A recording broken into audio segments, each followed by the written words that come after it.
Washington State Achievement Council. That is an update. We will be recording this session and sharing out. We have a ton of information we'll be going through today. So if you need to go back and view that recording, we encourage you to do so. As we're going through today, please enter your questions in the chat and we will do our best to keep up with those. I'll hand it over to my co-presenters today for them to introduce themselves. Christina, would you like to get us started? Yes, pardon, I have a little froggy as well. Good morning, my name is Christina Winstead. I am the Associate Director over at the Washington Student Achievement Council with College Access Initiatives. You may also know me from the 12th year campaign. And I will pass it off to Sam Washington. Good morning, everyone. My name is Sam Washington. I am the Assistant Director of Outreach for the College Access Initiatives Division of the Washington Student Achievement Council. I support Christina in the 12th year campaign, as well as supporting our college-bound side of the house too. So happy to be here with you all this morning, and I'll pass it off to Dinda.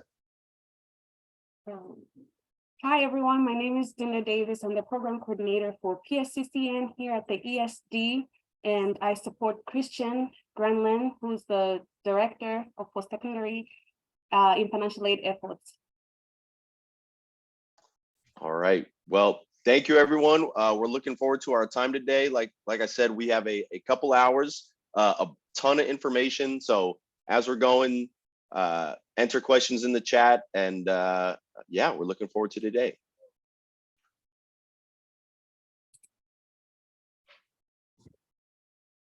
So the Washington Student Achievement Council, those of you who are not familiar with us, we're a small but mighty agency located kind of sort of from Olympia, but more and more now from across the whole state of Washington. And we advance educational opportunities and attainment, and we do this through programs and policies. So programs like 12th Year Campaign, OtterBot, but also things like the College Bound Scholarship and other ways that we support students. So we just love what we do. We're excited to support you as you support your students taking their next step to funding their education after high school.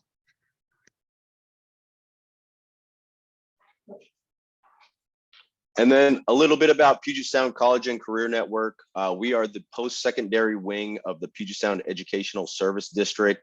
So we provide professional learning resources, coaching and technical assistance. We provide support in piloting new programs and supporting continuous improvement efforts and identifying barrier identification and removal so that our students can achieve their post-secondary outcomes and specifically supporting first-gen, low-income students of color so that they can access and achieve their post-secondary goals. And our service district covers King County and Pierce County. And then we will be offering clock hours for today. Let me go ahead and enter that link in the chat. We will share that after as well.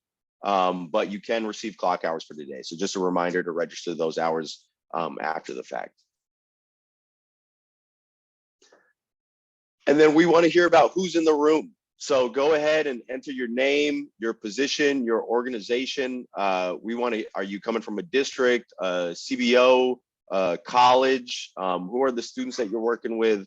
We want to know where and how far our reach is and where we're helping students out. So please go ahead and introduce yourself in the chat.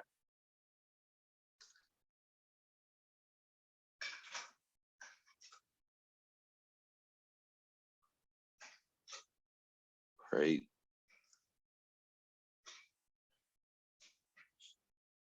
See a lot of some high school folks, see college folks, I see some community-based organizations. Awesome. I see some financial aid folks in here. We probably have some folks who could help teach this session. So good. I'm glad to see the variety of people here today. Financial aid is a big challenge for students.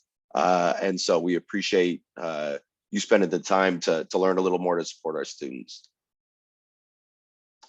All right, let's go ahead to the next slide.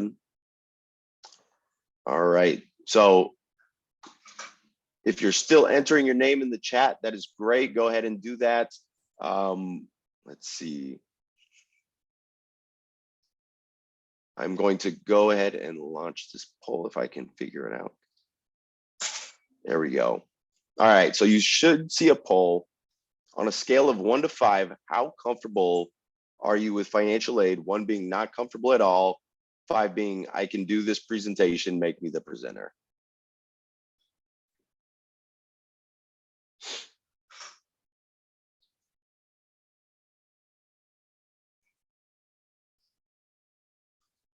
All right.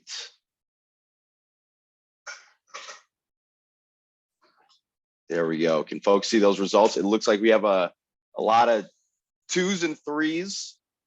So hopefully by the time we're done today, we'll be more in the 4 and 5 section.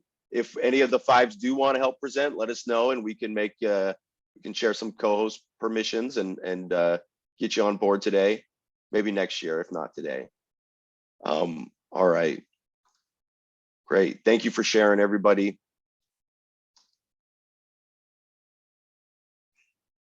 All right, we can go ahead to the next slide.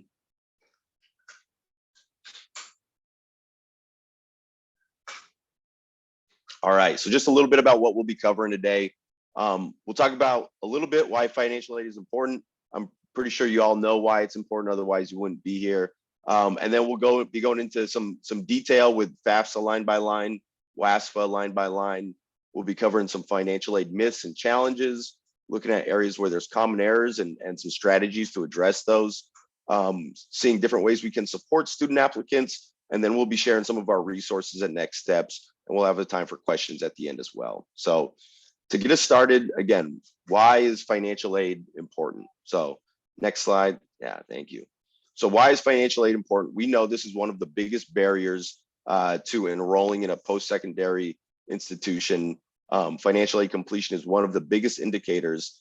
And as you can see here, nearly half of our students did not complete, or over half of our students did not complete a FAFSA last year.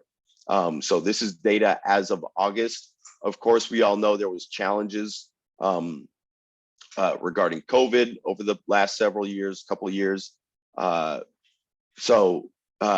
But Washington has historically been one of the last states. You can see we're ranked 49th there. So historically, FAFSA has been a challenge in the state of Washington.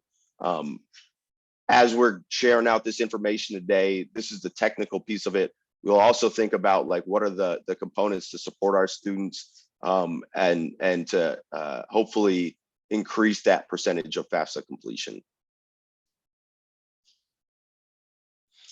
And then some norming we want to do is that around this is that students aren't not completing FAFSA because they don't want to attend college. Even with COVID, we're seeing that 93% of our students want to attend a post-secondary institution and 91% of students expect to attend a post-secondary institution. So that number has gone down. It used to be higher than that, but even with it going down, it's still extremely high as compared to the number of students who are completing FAFSA. So we want to dispel that myth that students are not completing the FAFSA because they don't want to attend college. We know they want to attend college and they're telling us they want to attend college.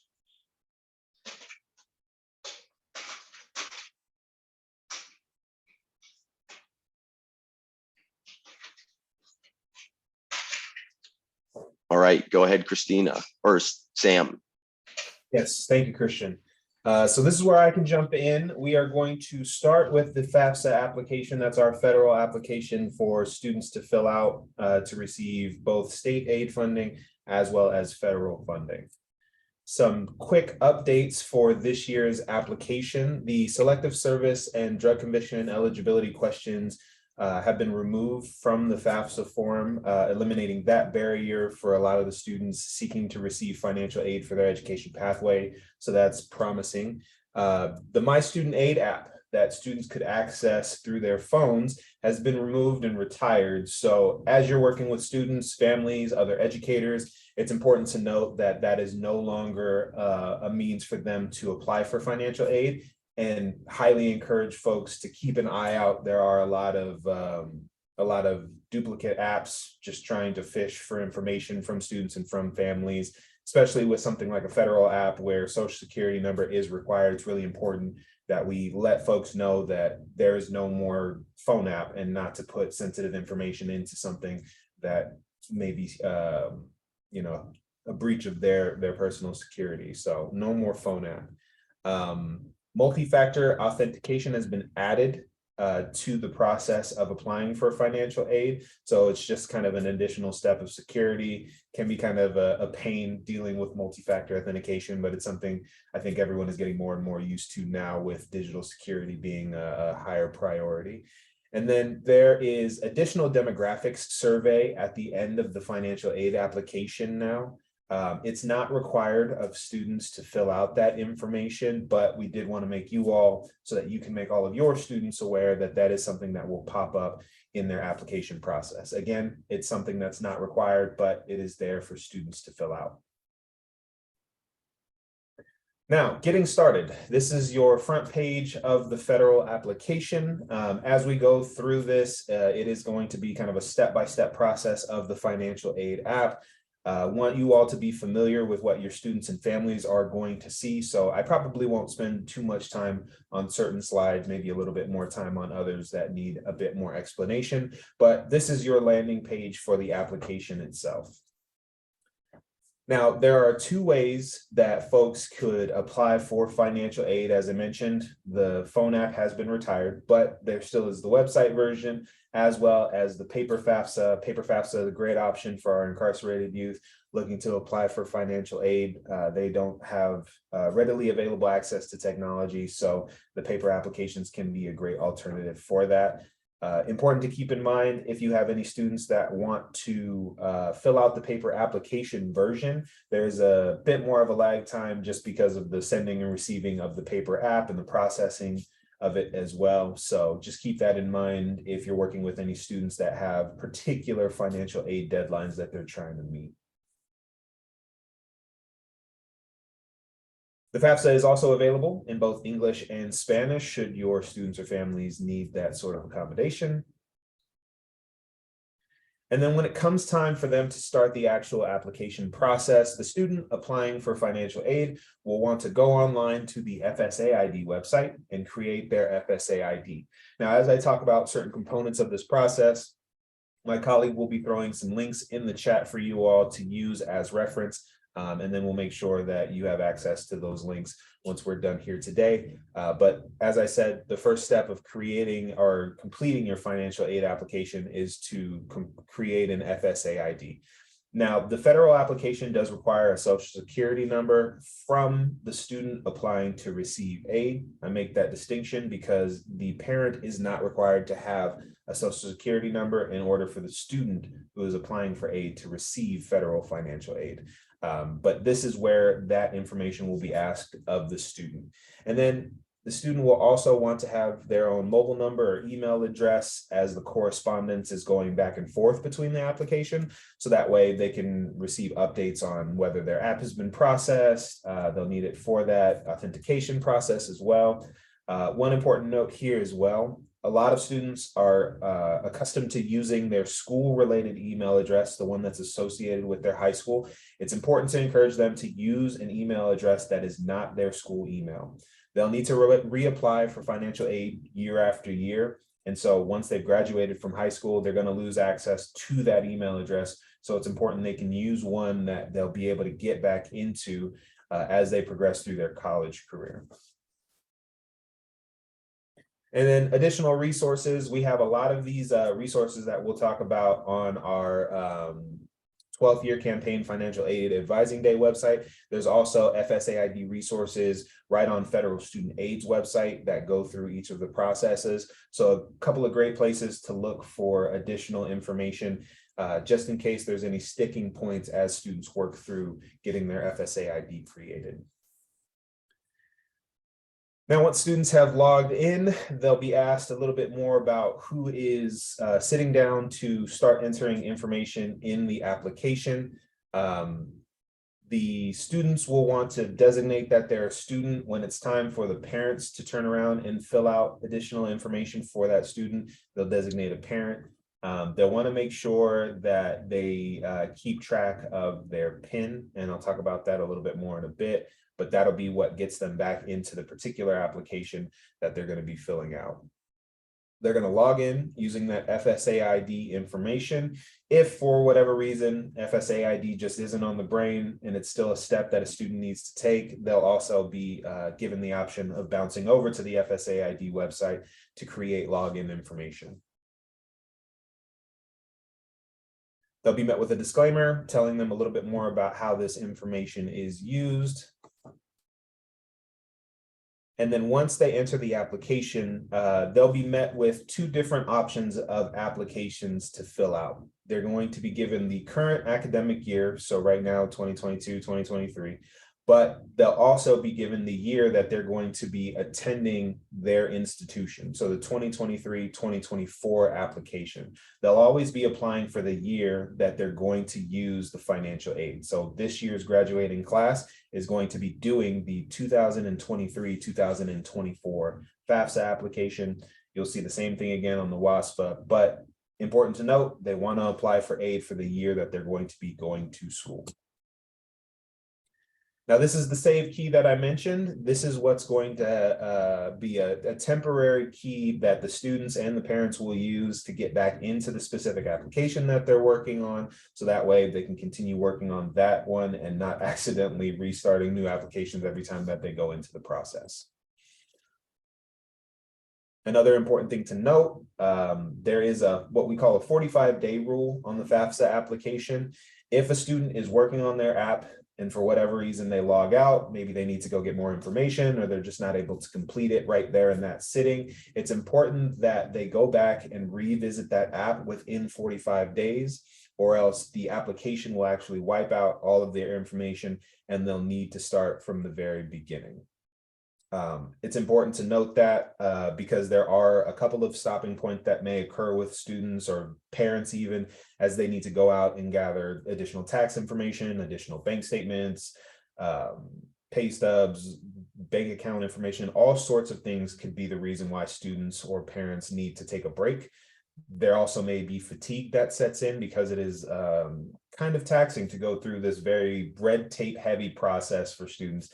And so it's just important to encourage them, if they have to take a break for whatever reason, to log back in, at least check out the application, maybe fill out one more question. So that way that 45-day timer will reset. Now, the introduction page will give them a brief summary of what information they're going to be asked to provide throughout this application. Each of these are dynamic drop downs, they're accordions. So it'll provide them a little bit more context as to what the application is going to be looking for. It's important also to note that once your student establishes the password, they'll be sent to this page, but they'll also want to keep track of that password information for their FSA ID because it's going to be the same login that they use year after year to get back into their application.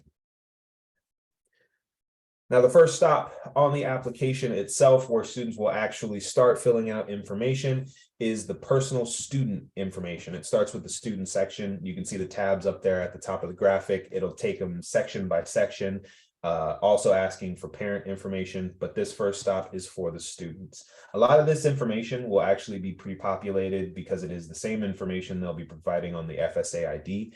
But this is the first stop for students. Also a great chance for them to double check they've entered their information correctly.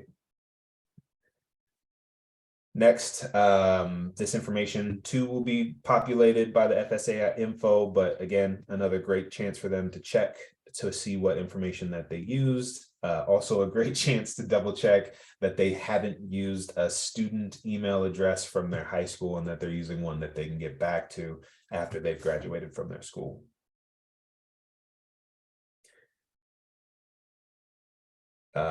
Made note of that. Just want to make sure that they don't use that student high school email address. And the same could go for once they're in college, or if you're working with a student that, you know, is in school or changing institutions, possibly it's important to not use any school associated email addresses that they may lose contact with for whatever reason. Some residency and eligibility questions next. Has the student lived in Washington State for 5 years, as well as U.S. citizenship questions. Now, some tips as you work with students through this part. Apparent citizenship, as I mentioned, is not an eligibility requirement for students. Students will need that FSA ID and the Social Security number to get the FSA ID. However, parents will not need that information. Gender designation also does not impact a student's eligibility for financial aid. So that's important to note if students are going through transition or it's a sensitive topic for them. It's important to let them know that they still can access financial aid to pursue their educational pathways. And if a student is not eligible for federal funding, this is where you'll want to redirect them to look into the WSAC application, which we'll go into a little bit more detail about. Similarly, if there are safety concerns, privacy, security concerns for your students, if they're from a mixed status family, they could also fill out the WSFA. Important to note, they will be forfeiting their federal funding, but if the safety concern is real for the students and families, we want to make sure they're set at ease, but also supported in their pathway. And so that's where the WSFA application can come in. Now, this is where the student will tell them a little bit more about their education, whether or not, or where they're at in their high school pathway, where they'll be electing, where they're entering into higher education. This is an important note.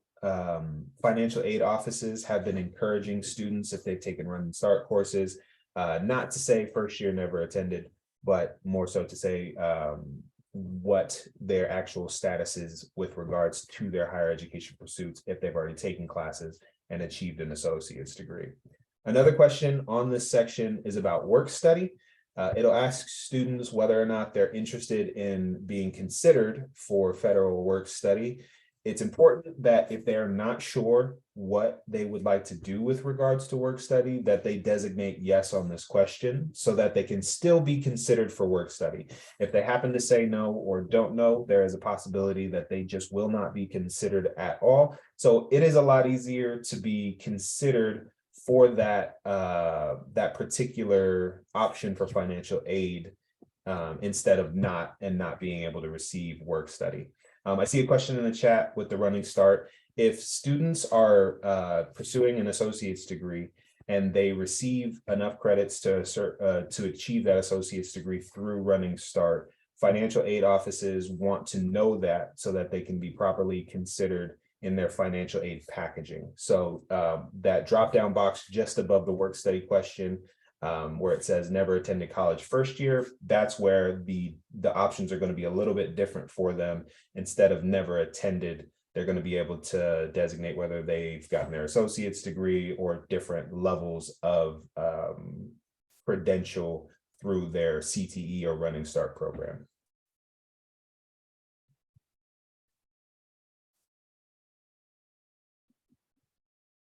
And again, this is more information. I was getting a little bit ahead of myself. There is additional information on the Federal Student Aid website, providing a little bit more context to this with regards to where students are at with how many credits they've been able to accrue.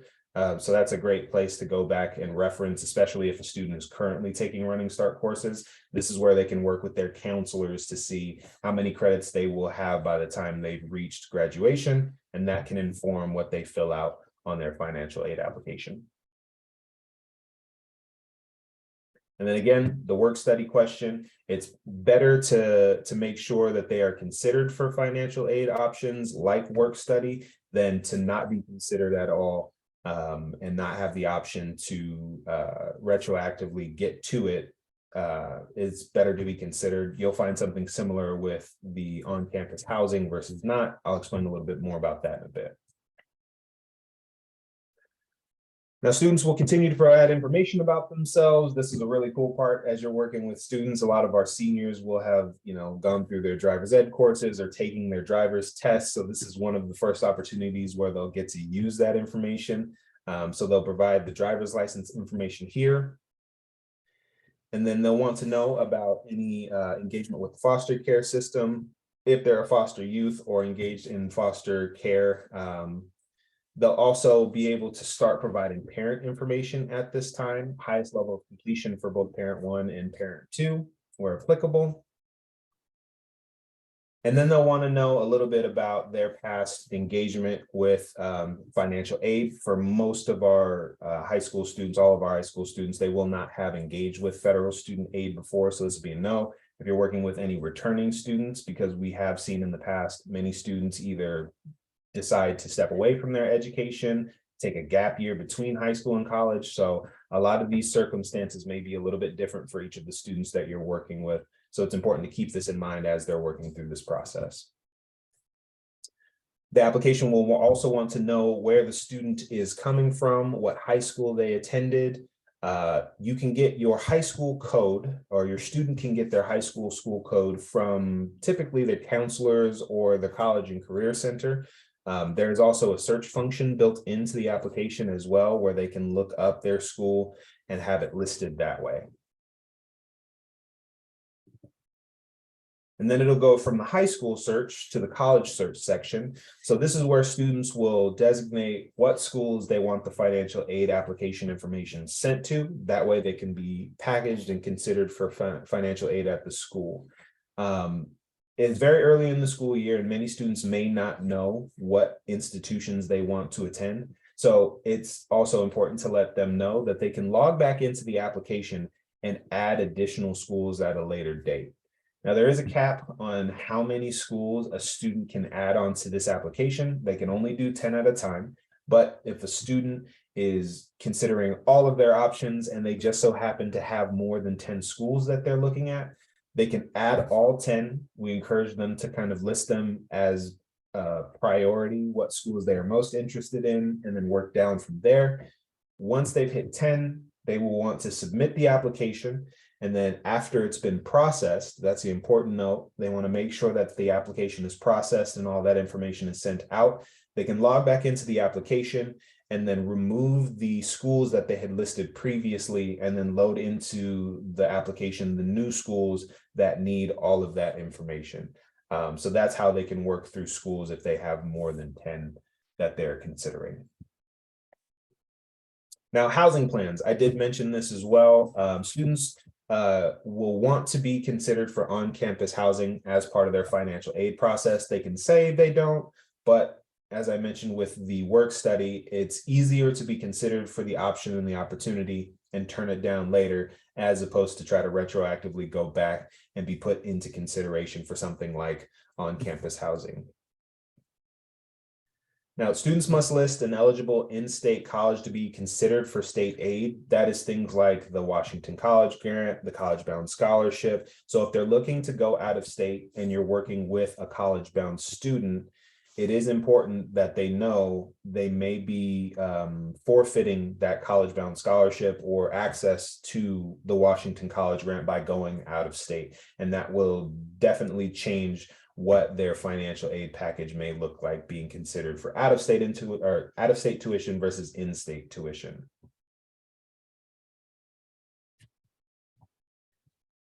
I did see one of the questions at a glance, and as students have completed this process, they'll have a processing page, a processing section that's at the end of the application as we're going through it, that'll show the status of the student's application. Sorry, I'm not able to get to all these questions. They're flying through pretty quick. Christina's doing a great job of getting to those, but there is a processing page at the end of the application that'll tell students what the status of their application is.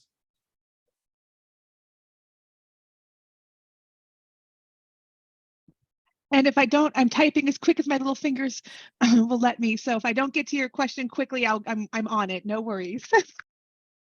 Thank you, Christina. So the school information section is also a great place if students are still not sure where they want to attend school. It's a great way to do some research on the school. The school search section of the FAFSA application will also give drop-down menus giving a little bit more information about the institutions that the students are interested in. It'll give obviously the location and a link out to the website, but it will also, as you can see, give information like in-state tuition versus out-of-state tuition, average annual cost, their graduation rate, their retention rate, and that can give students a little bit more context as to the schools that they're considering. And it can also help lead some of the research they may want to do moving forward.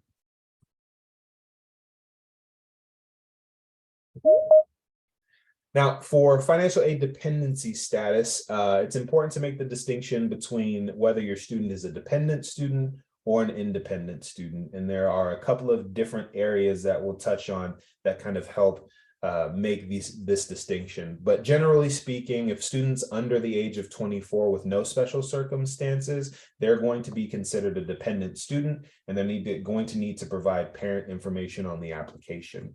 Independent students, they are outside of the age of 24, so maybe those adult learners returning to school, or if they are students that have no contact with their parents or are part of the foster care system, these are the students that are going to be considered independent. There are also special circumstances that may make a student independent, but in the instance that the student is independent, they're going to want to report their own and their spouse's information if they are married.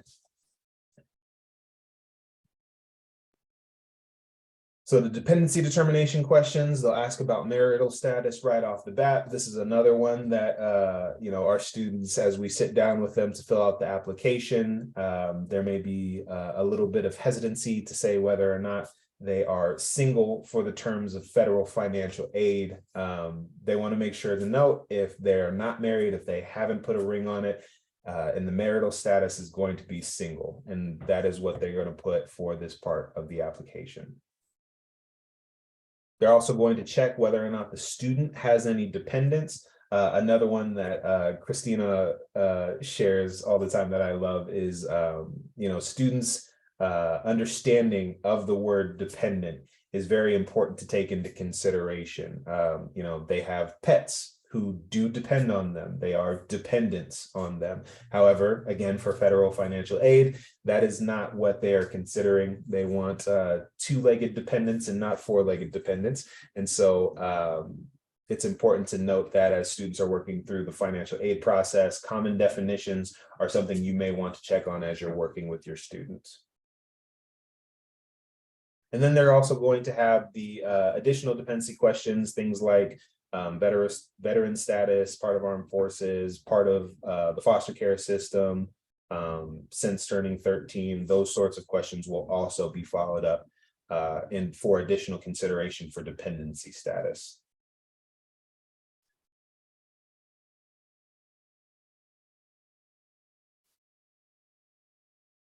Students will also be asked if they were at risk for homelessness as part of the financial aid application.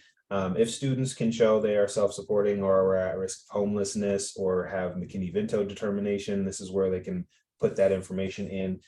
Important to note so that this financial aid office can make the appropriate allocations of financial aid, as well as provide additional supports and services at the institution. This is a great way to let the schools know that this student needs additional support and to plug them into those supports as they're making that transition between high school into their institution.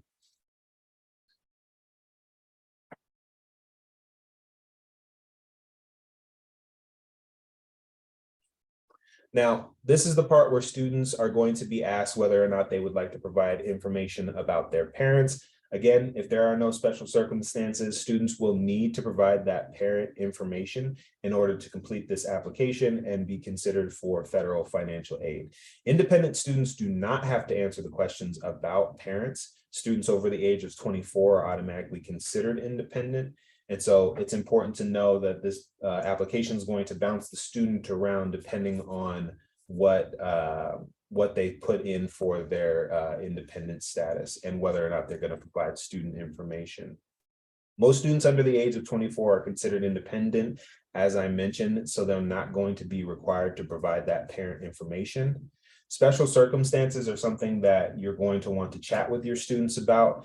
And if there are special circumstances with that student, there's a chance that they can bypass providing the parent information, but additional documentation, additional information may need to be submitted to the school for a dependency override. That means the student will be put back into consideration for different forms of financial aid. Typically, if they're not providing parent information and there are no special circumstances, then the student will only be considered for federal loans. And so as you're working with families on going through this process, this is kind of a good time to have conversations with parents who may be hesitant or reluctant to provide information, and giving them the reality of what the student will be looking at doing for financial aid support moving forward. And this is where they'll be given that statement saying what's going to occur should they not provide the parent information. So good information to provide your families if there is some pushback on whether or not they would like to provide information for the student's financial aid application. As I mentioned, dependency overrides are available for students. There are a number of circumstances that students could fall in that would make them eligible for dependency override, like the student demonstrating total financial independence, the student's parents are willing to provide information. Christina, you were going to say something? Oh, I'm so sorry, because someone was chatting at the same time as you were talking, Sam. Because I've got a couple direct questions. So for dependency override, it's a very small percentage that are approved for dependency override. So they just want to make sure, yes, if a student is in danger by reaching out to their parent, please do not have them reach out to their parent. If they're in an abusive household or if they have a court order that keeps them from talking to their parent, because I've had a couple people directly message me, do not have them reach out to that parent. Their safety is first and foremost in this process. But if the parent is just saying, I'm not providing this information, these are all the reasons why they won't approve it. But I've had a couple people say, yes, no, state court orders for no contact, they are above, even though it's a federal process, they go above that. We want to make sure the students are safe in this process. But I had a couple reach out, and you can always reach out to us if you have specific questions. But yes, safety is first and foremost in this process. Apologize for interrupting. I just had 4 or 5 jump in with direct messages, and I just wanted to make sure that we knew that while these things listed here, they typically won't get a dependency override for. I know the state court orders can be challenging when we're asking a federal process, because students think the federal process supersedes the state court order, and that's not the case. Thank you. Additionally, I've worked with students in the past who have not been able to reach their parents for whatever reason, or I've had a student whose parent is experiencing homelessness and the student lives with grandparents. Those are instances where students will want to reach out to financial aid offices. Christina also put a great tool in the chat from FormSwift. It is an appeals platform that will help students craft the language to share with financial aid offices to explain their circumstances to be considered for that dependency override. Now, it can be very tricky from students that have different circumstances to figure out whose information they should provide. Here on the application, there's a couple of drop downs that go into further explanation about how those circumstances would play out for financial aid purposes. But federal student aid also has a handy flow chart that they've created to help decide who the students should be providing financial aid information for. Generally speaking, whoever provides 51% of that student's financial support, if they're living between 2 homes, should be the one to provide financial information. There are some certain circumstances where parents may be separated but still living in the same home. In the instance like that, both parents would be providing financial support and would be putting information on the financial aid implication. And then if parents are remarried, the student, whomever the student spends 51% of their time with, if the parent is remarried, they're also going to provide the step parents information as well. So this flow chart can be helpful in breaking down what information should be provided on the financial aid app. Here are additional general circumstances that students may find themselves under. Single parent, obviously they will be the ones to provide the information on that application. unmarried and separated parents that aren't living together. As I mentioned, 51% of the support for that student, that is going to be the parent that's providing information as well. Now, this is where it's going to transition into providing parent demographics information for the student. It'll ask the parent's marital status. That can help in determining who provides information on the application. This is also going to be where the application asks for the parent's social security number. As I mentioned, parents do not need to have a social security number in order to complete the application for their student. At this point, they're going to put in all zeros for their social security number. It'll pop up a flag, let them know that this is incorrect, but if you re-enter it, the parents will be able to get through that section. It'll know that, you know, that the parent is designated not to provide social security information. We also want to make sure that parents are not using their ITIN number. They are tax-paying and they are working hard, and they want to make sure to provide all the information for their students. However, if they enter ITIN numbers, this is going to draw up a flag for the application. So we want to make sure that they are just entering all zeros if they are not going to be providing social security numbers. Then they'll shift over to providing parent two, other parent information on the application. And then they're going to ask for residency status for the parent. Then the application will ask for information on dependents of the parents, include the other dependents for the parents in this section. They'll also want to know if there is any additional students that are attending school and applying for financial aid. So it's important to read through and make sure you are accurately explaining the family circumstances, so that way the financial aid offices can award appropriately. It'll give a breakdown of household size. It'll also want to know, as I mentioned, numbers in college, but the families are going to not include parents,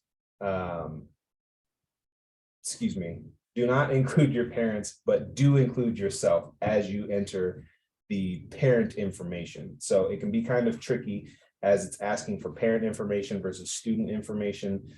So it's important to read through that carefully, as I just exampled for you all. Now, as it gets into providing tax information for the parents, one of the resources that's available is the IRS data retrieval tool. Now, this tool is linked straight back to the IRS website. Parents can log into the DRT and provide information to link their tax information straight back to the FAFSA application. Now, the DRT can be very finicky, and it can ask for very precise information, names, birth date, all that.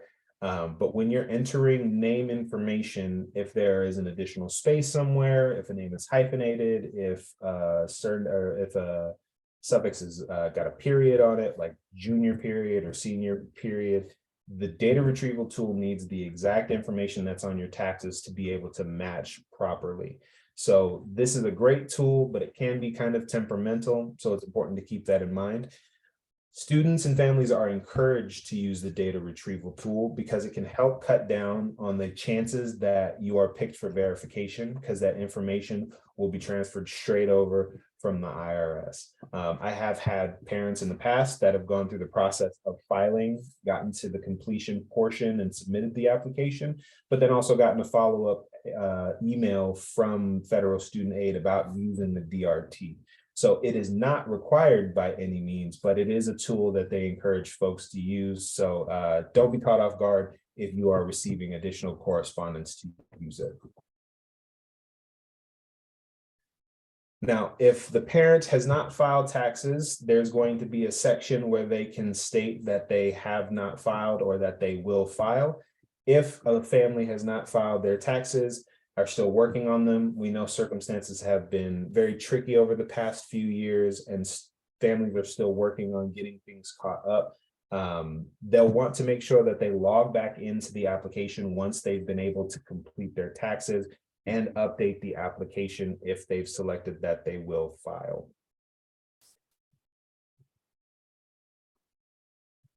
Now, additional data retrieval tool tips. All data is masked, so students will need their taxes to complete the process.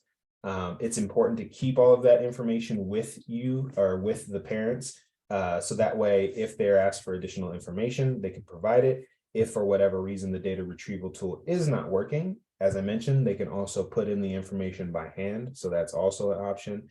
But it's important to note that the person using the data retrieval tool must have an FSA ID to use that tool.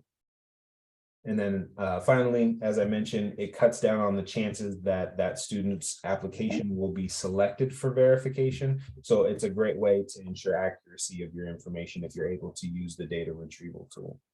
If you're not able to use it, parents, students can go line by line through their tax information to provide that info.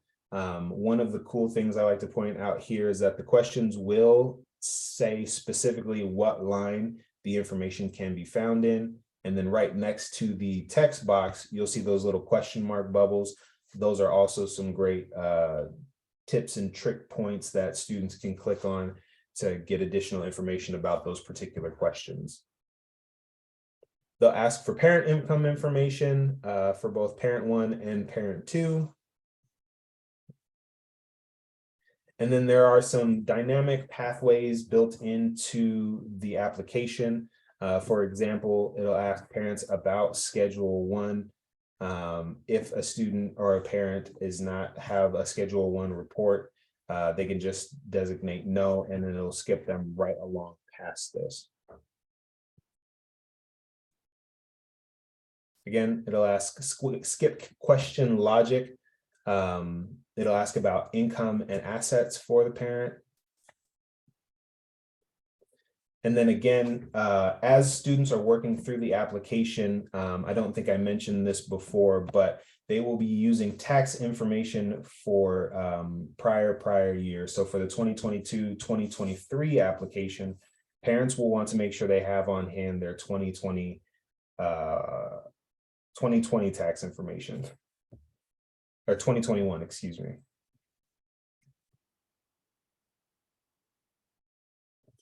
Now it'll ask for other tax information, combat pay, any student loans, or excuse me, student grants or scholarships they've received if they're going to school themselves, education credits they may have received as well, other taxable items that they want to make sure that they note on their application.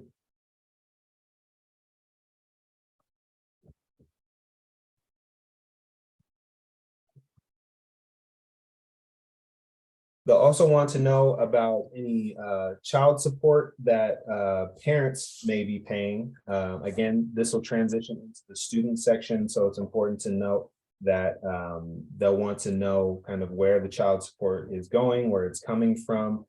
So if the parent is paying child support or receiving child support, that is also information that they'll be asking for on the financial aid information.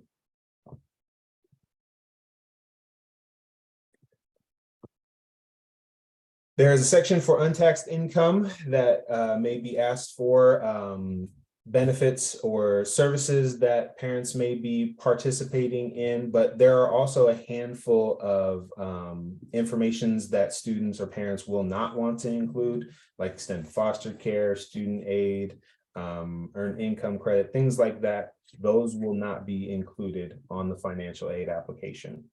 And then it'll transition into assets.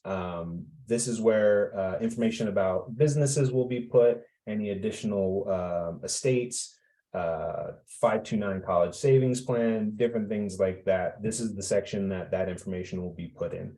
It'll also ask about bank account information. We have had circumstances in the past where families have just taken a large sum of money. Maybe they're buying a new vehicle for their family or something like that, or doing renovations. You'll want to encourage the students and families to use that information or use that cash for whatever their purchase is going to be prior to filling out the financial aid information. So that way there's a more clear picture painted and there is not this odd outlier influx of income sitting in their bank accounts that would be considered information that should, or excuse me, money that should be put towards the student's education. They'll want to use that money before applying for financial aid. And then it's also important to note the home that the family lives in is not going to be added as an asset on the financial aid application. Now, after the parent has provided all their tax information, it'll shift this over to the student's taxes. More times than not, students will not have had a job, but this is important for them to take note of as they work their way through their college career. They'll start to engage with employment, and they'll need to start getting used to providing their tax information on their application. It'll be the same questions as is on the parent information, and so the same resources are available. It's also important students and parents possibly to bring W-2 bank statements as well. Pay stubs could be an alternative for providing tax information or income information. Also, wages, salaries, and tips. As I mentioned, those other forms of income tracking, having those with them can be very helpful as well. Now, student assets, this is important to note because 529 College Savings Plan can be in parents' names and then transferred over to the student. Once it's transferred over to the student, it is going to be considered the student's asset. It could come from parent, it could come from auntie or uncle, it could come from grandparents. But once it's transferred over to the student, this is the part where students are going to designate that they have that college savings plan that they're going to be using. And then again, students are also going to be asked about child support information.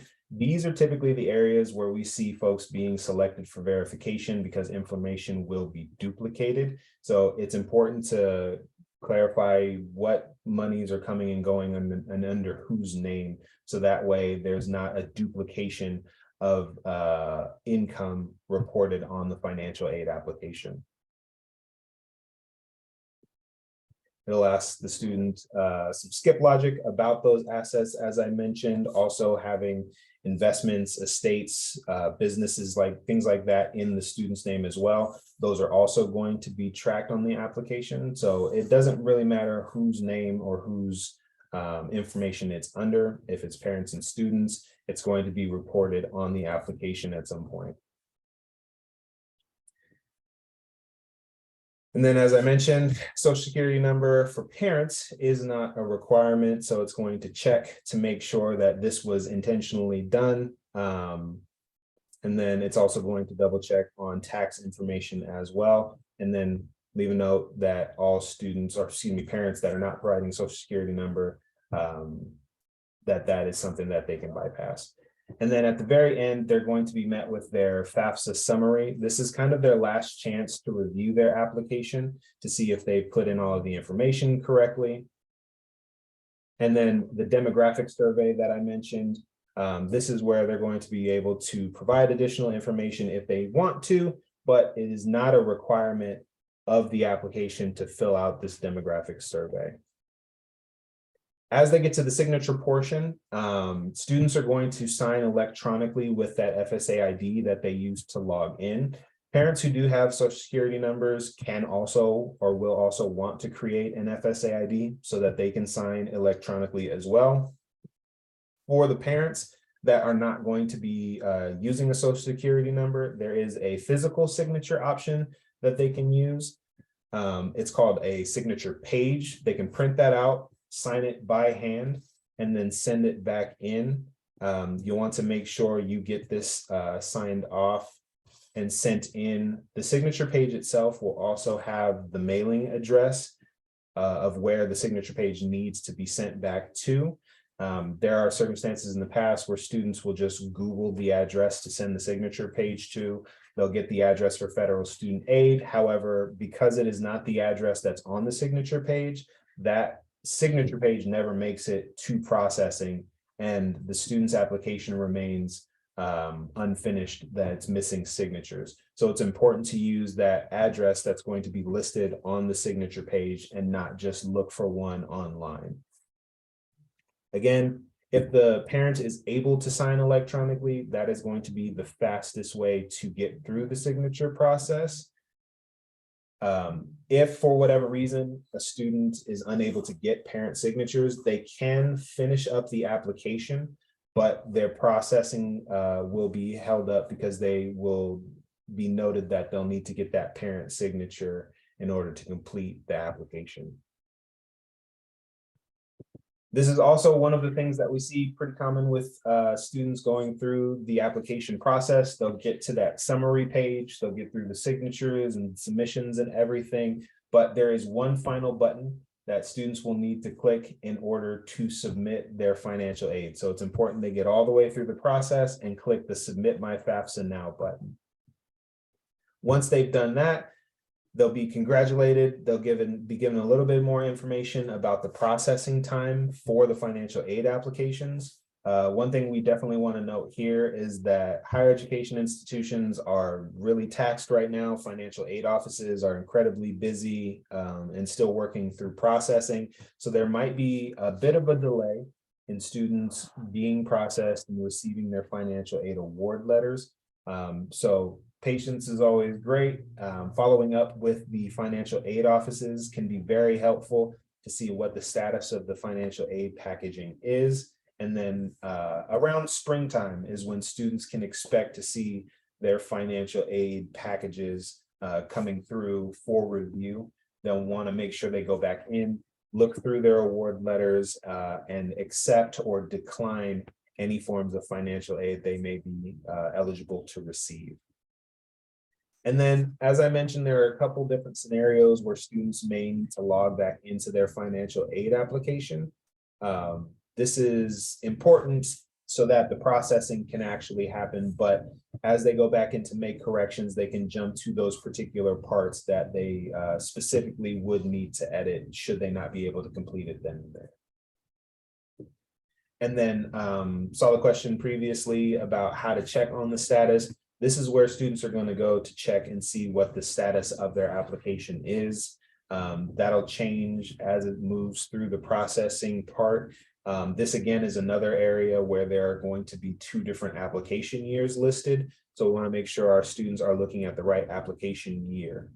And another cool feature that they've added to the FAFSA application, if a parent is working on multiple students' financial aid, they'll be able to transition the information from the first student's application to the next student's application, which makes the process a little bit quicker for a parent or family supporting multiple students through their education pathway.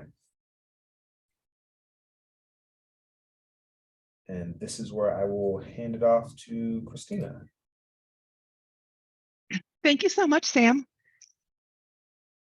Excuse me, I apologize. I'm a little froggy, but I promise to get through this at least froggy as possible. I'm putting all of the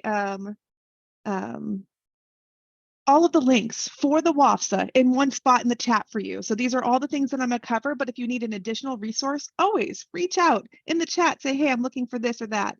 And I'm happy to get that over to you. I just won't be able to answer questions in the chat at the same time, but I'm keeping an eye on it. And so I wanted to start just letting you know that the information that's put into the WSAC is the same information, the same questions that we build from the FAFSA. So they're the same application, just one is for state aid. Next slide, please. Okay, so when we're working with students, and in general, just any time in financial aid, our job is to assist, but not prepare students to complete we help them prepare. We don't actually do the application itself because we want to make sure the students are completing these. These are federal processes. There are legal ramifications if we are doing these applications for the student. And so we want to make sure that the student's doing the application also because we know that they have to reapply, and it's important for them to know how to do that each year that they go to college. When we're working with students in financial aid, specifically with the WSAC, we are working with sensitive information. So there's a couple tips I would suggest. Number one is just being mindful of that, just making sure that that's at the forefront of your mind is that we're working with sensitive information. Number two, if you're holding a financial aid completion event, I encourage you, if you're especially at a high school, have one of the counselors there, have a counselor's office open so that if a student has to process sensitive information, let's say we're asking about families in a very federal way, as opposed to who your given family and who your chosen family is. We're asking about your family's marital status and their income. We're asking about citizenship in this application. As we ask these things, I think we have a responsibility to make sure that students have a place to process this information. And so having a space, a counselor's office somewhere where a student can process this away from their peers is really important. I have had students find out that they're undocumented at these events, and we just want to make sure that we're mindful of that sensitive information. The WSAC is to assess a student for just state financial aid. And so this is just for Washington state aid. So when a student completes the FAFSA, they are applying for federal and state aid depending on their residency. And for the WSAC, it's for students who they are not eligible for the FAFSA for federal funding. And if a student needs help, I put in the link there. There are so many, there's application guides in English and Spanish this year. There's a sample application. There is financial aid completion events. The biggest thing I want to make sure students know is they have support, and you should never, just like the FAFSA, pay to apply for financial aid for the FAFSA or the WSAC. And then one passionate plea is, if you're doing a financial aid night at your school, don't call it a FAFSA night. If you call it a FAFSA night, then what ends up happening is students contact me typically around May and say, well, we had a FAFSA night at my school, but I didn't go because I'm doing the WSAC. So when you say FAFSA night, it's excluding WSAC applicants. We want to be inclusive in this work. And so I encourage you, hold a financial aid night, call it a financial aid night as opposed to a FAFSA night. And when you're holding that night, don't separate students out by application, because now you're identifying student status potentially by moving students who are doing the WSAC into another room. Do all the applications in one spot. Never assume what student application they're doing. Just have them complete the application or the assessment for the application to see which one they should do. Next slide, please. Okay, residency. One of my favorite updates giving this year has been the changes to residency. So in Washington State, for students for residency, it has changed. It is 1 year. It used to be 3 years, but now it is 1 year. And as of this summer, they did clarify this summer that the student can't move to Washington, go to college, and then gain residency while going to college. But like high school students can be here while going to school.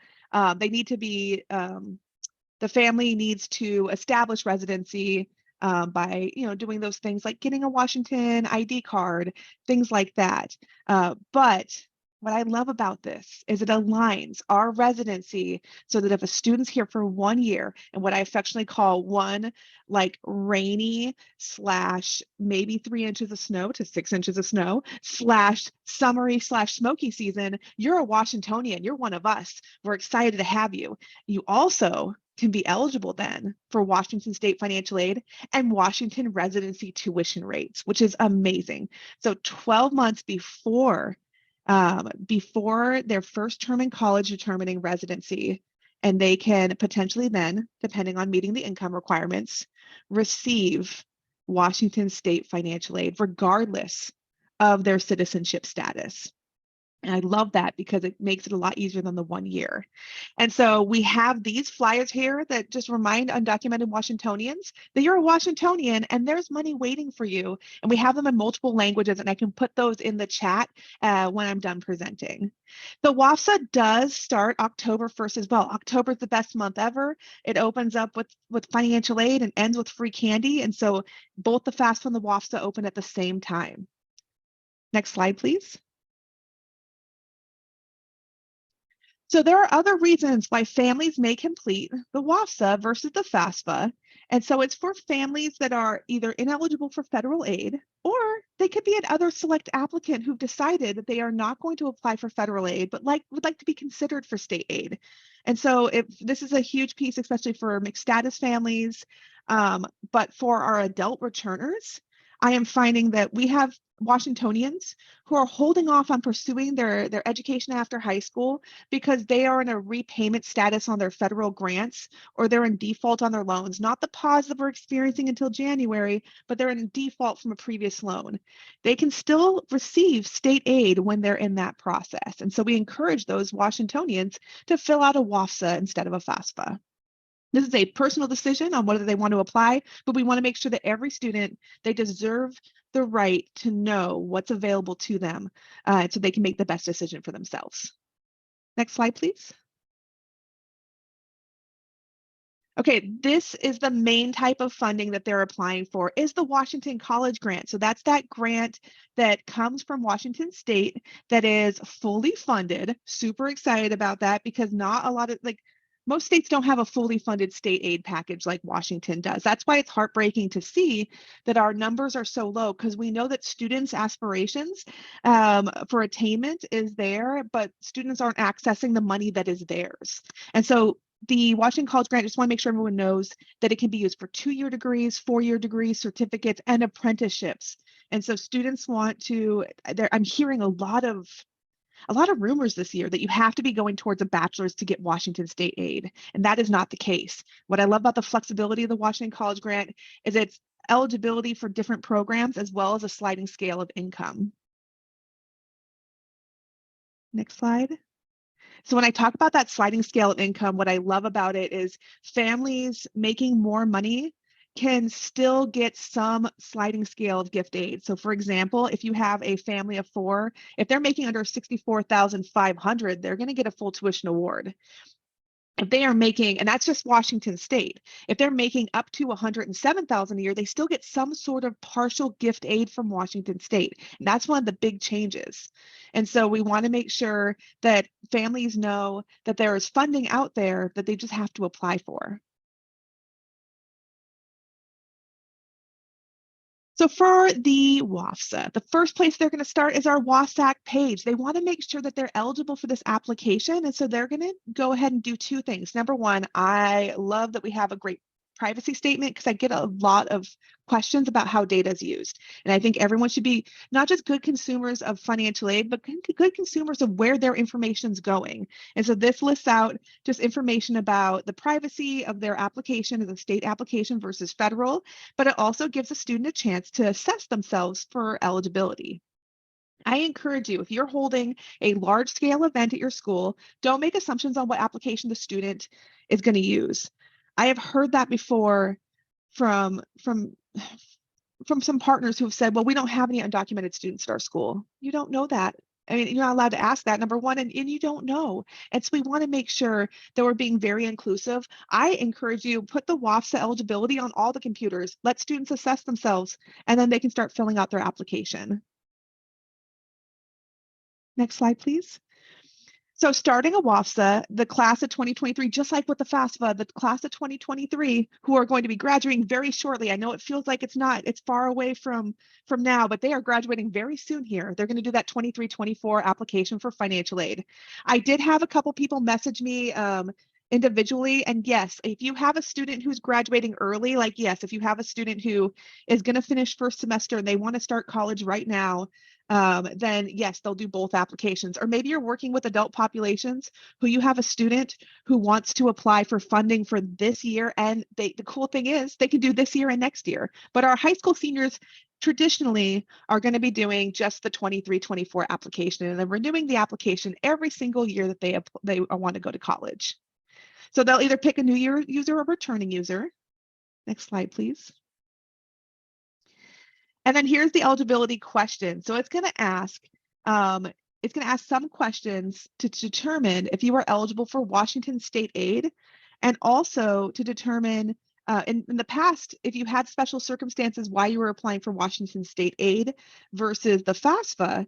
The thing that I found is that like the special circumstances weren't listed. Now they're listed in here, and they'll confirm and say, oh, did you know that there's various reasons why someone does a WSAC versus a FAFSA, and here are some of them. And so next slide. So it's going to ask if you meet any of these qualifications. Next slide. It's going to ask if you've done a FAFSA. Now, this is why it does that. Okay, our students are amazing. Washington students, they're like, oh my gosh, if I do a FAFSA, I get this much money. If I do a WSAC, it'll double it. That is not the case. What ends up happening when a student does both applications, it's confusing in the system. I grow extra gray hairs as I determine which one did they want to do.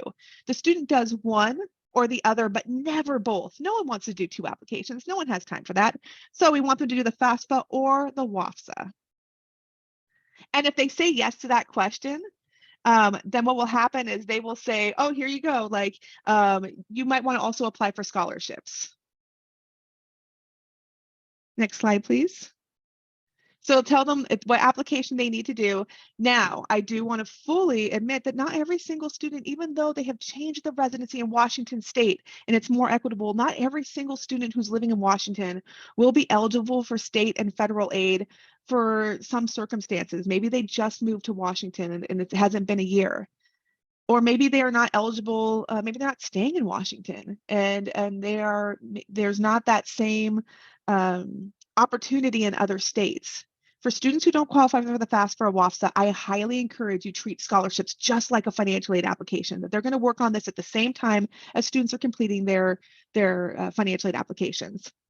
One of my favorite resources is Immigrants Rising when it comes to scholarships, because not only do they list undergraduate scholarships, but they list graduate scholarships too, which we know are like the unicorn of funding when it comes to paying for education after high school. So you can sort based upon state, based upon if they want a national scholarship.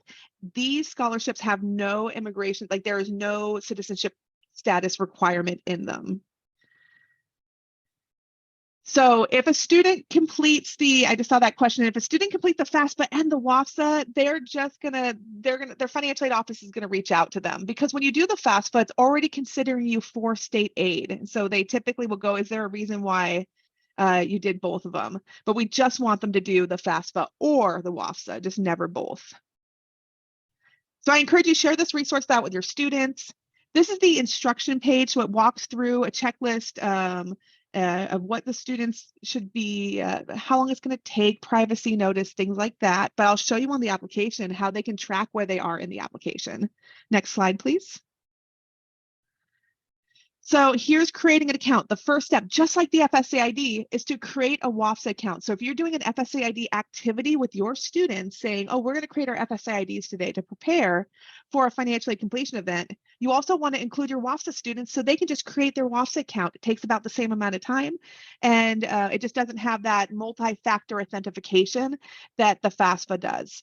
So I encourage you, when you're doing those activities, to also make sure you're always folding in WSAC at the same time. And so this is just creating an account. The student will need their email address, just like we said before. It's great to have one that's not their high school email address. If they have an ITIN, this is the one place they're typically going to put it in. So if they have a DACA number, ITIN, or a social security number because they're an other select applicant, they'll also enter it in here. When they create an account, just like the FAFSA, they're going to use this information every single year that they apply for the WSAC. Next slide, please. When they create that account, they're going to be given a 9-digit WSAC ID number, and that's going to be kind of like their FSA ID, what they're going to use every single year. So here's the home screen. So as you can see here, just like the FAFSA, they have 2 years of application open, and we want to ensure that they're completing the correct application year. So they just want to make sure for those seniors, they're completing the 23-24 application. As you can see with these blue dots here, this is the status of their application.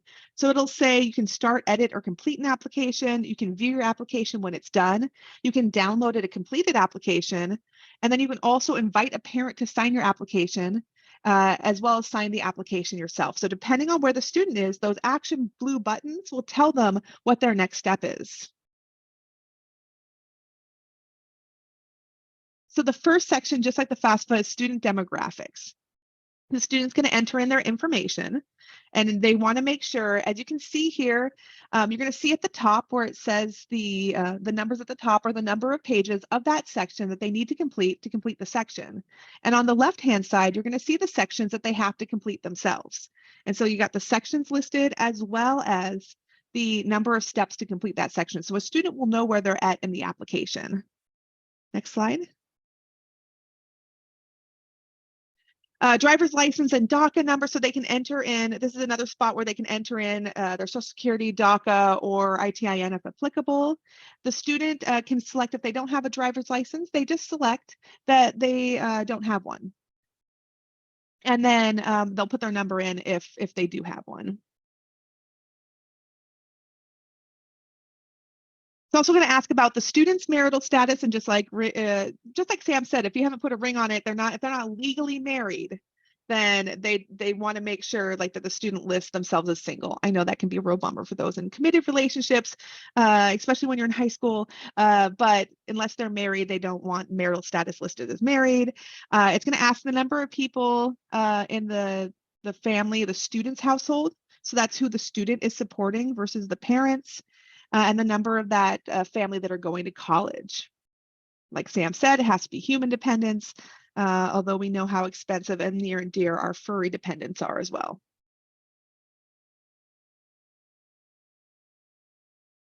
On this application, it's also going to have a residency affidavit.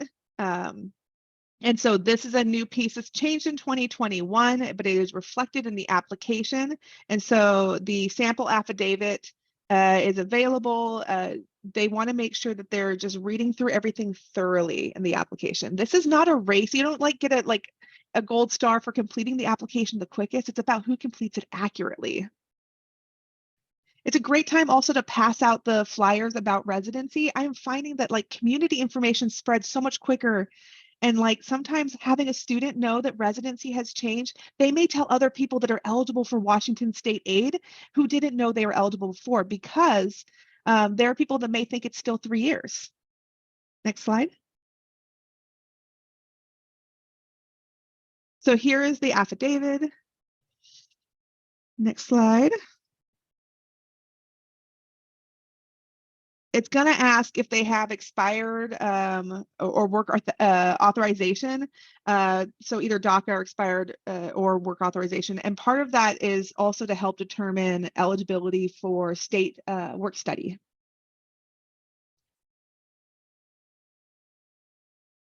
So in here, it's same questions, sometimes a little bit different the way that they are in the order that they're listed, but it's the same guiding questions that are provided in the FAFSA. So for education plans, just like in the FAFSA, they're going to list their expected grade level in college and their degree or certificate. I do find that definitions are critical when we're working with students, especially because financial aid definitions are so different than other definitions of the same words. And so I've had a lot of students who will say type of degree or certificate they've achieved is graduate because they've graduated high school. So just making sure that they pick the right selection based upon their circumstance. Work study, again, is also one of those where if they say yes, they will be considered if eligible. But if they say no, there are institutions out there that will not provide it to them. They'll just say, well, and if they say, so no and I don't know, it's like they can check it off. But if they say yes, they can always decline it. The dependency determination, it's going to ask the same questions that are asked in the FAFSA. And so it's going to ask them, this I find for students, I call it the great expanding page, because every time they answer a question, it opens up another question and expands it, and it goes for a while. I encourage students, again, also to read this slowly because they may skip over a section that makes them eligible for being independent. Next slide, please. So if the application is required where they are considered dependent and they require parent information, this just lists reasons why, just like in the FAFSA, but this is a little more clear about reasons why you would be considered independent, even if you were considered dependent on the application where you could get dependency override, and reasons why you would not be able to get that. And so I appreciate that they list it out because it can be very confusing. Again, we are telling students they are dependents until the age of 24, and that definition of dependency is very different from person to person. So this application is available in English and Spanish. And actually this year they have rolled it into an all-in-one where it has both on the same application. And the guides are also available in English and Spanish. And I know that, as we look at circumstances, we're also, I always encourage you to reach out if you're looking for it in other languages, to reach out to the WSAC office to let them know so that they can assess needs based upon what y'all need for students. Next slide, please. Okay, parent information. So if they're considered dependent, and this is where you're going to see a change. They're going to do dependency determination. They're going to provide parent information, and then the school lists are at the end. And so parent information is going to come in next. So the parents are going to list in that basic information that we talked about in the FAFSA. Next slide. Thank you. If a parent doesn't have a social, they're still going to put zeros into this, just like they would do in the FAFSA. They will not use their ITIN number, even though I just want to admit to everybody that makes perfect sense. why would you not put in the number that you're using to pay taxes? But that will trigger an error. So they want to put zeros in. But I just want everyone to know how much that makes perfect sense to put in ITIN numbers. I would put an ITIN number, but we want them to put zeros in, never use their ITIN except for the very beginning of the application. And I always want to clarify that students, this is assessing the student's eligibility for aid, never the family's eligibility for aid. So this is the individual student. So they do not care about the parents' eligibility or citizenship. This is just about the student's eligibility for aid. So I just wanted to clarify as many times as possible, because I still hear, and it breaks my heart every time I hear, well, I can't get financial aid because my parents are undocumented. That is not the case. And the quicker we can dispel that myth, the more equitable our state will be. So it's going to ask for a parent's primary email address. This has to be their parent's email address that they're going to check that is individual to the parent, because this is where they're going to send the signature, like the signature option for the parent for the digital signature. And so sometimes I've had to help parents create their own email address if they don't already have one. It's going to ask about residency, and it does ask that longer like guideline, but it's just the 1 year to be a resident. Next slide. It's going to ask the parent income information. The big one I'm hearing is like dislocated worker. And so dislocated worker is a program that the community colleges have when you're separated from your job and they're no longer able to go into that field because of decline of that industry. There is potential for people to get trained at the community college to receive funds to get trained into a in-demand field. And so that's why it's asking, a couple people have asked me about dislocated worker. The dislocated worker is just that opportunity to help support those who are unable to go back into the industry that they were in. And I do see this quite a bit with the changes from the pandemic. And so we're always trying to make sure that families know about those opportunities. It's going to ask about the tax return status, filing status. If they didn't file, they can say didn't file.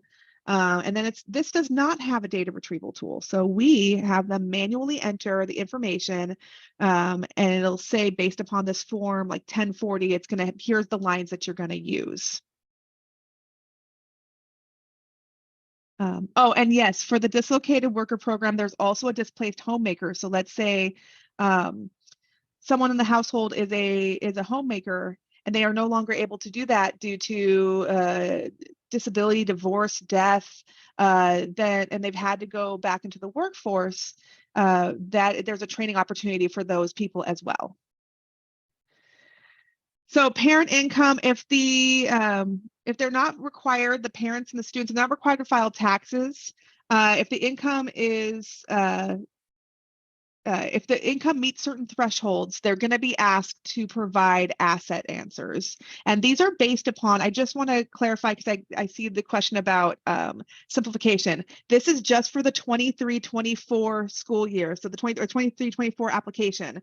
Your class of 2024, if you're working with high school students, your class of 2024 will have an application that looks a little different because of FAFSA simplification. And when the FAFSA is simplified, so will the WSAC. The WSAC questions will change. So this is just for this year's seniors.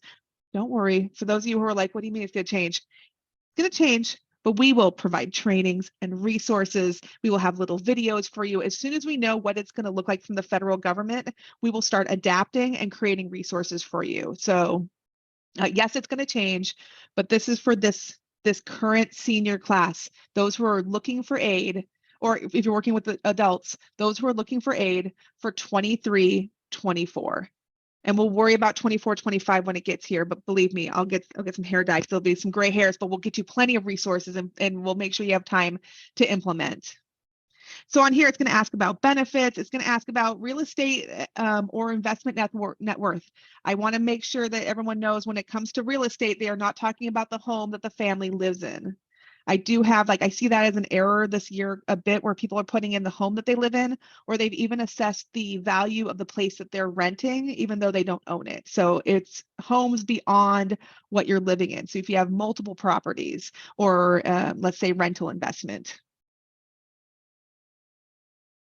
And that businesses and farms is if they have 100 or more employees for that.